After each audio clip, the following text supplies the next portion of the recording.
জয় শ্ৰীৰাম। আপুনি হনুমানৰ মূৰ্তি চাগে বহুত দেখা পাইছে, কিন্তু আপুনি কেতিয়াবা হনুমান দেৱৰ নেজডালত টিলিঙা এটা বন্ধা দেখা পাইছেনে? যদি পোৱা নাই, তেতিয়া আপুনি অন্ধ্ৰপ্ৰদেশ আৰু কৰ্ণাটকৰ ফালে যাব, তেনেকুৱা মূৰ্তি বহুত দেখা পাব। আচলতে ৰামায়ণৰ যুদ্ধৰ পাছত এদল বান্দৰ সেনা ডাঙৰ ঘণ্টা এটাৰ তলত আবদ্ধ হৈ পৰিছিল। ভগৱান বিষ্ণুৰ পৰামৰ্শ মতে হনুমানে নিজৰ দেখাৰ সৰ্বশক্তি আধ্যাত্মিক বলেৰে সেই ঘণ্টাটোত ভৰাই লৈছিলে আৰু ঘণ্টাটো তুলি ধৰিছিলে। তেতিয়া সকলো বান্দৰ সেনা মুক্তি লাভ কৰিছিল। ৰামচন্দ্ৰই তেতিয়া হনুমানক অমৰত্বৰ বৰ প্ৰদান কৰে আৰু হনুমান আজিও অমৰ।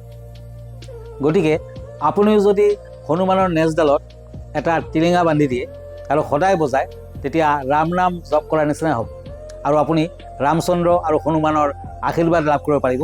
আপুনি মহাশক্তিমান হ'ব, দীৰ্ঘায়ু হ'ব। ধন্যবাদ। জয় শ্ৰীৰাম।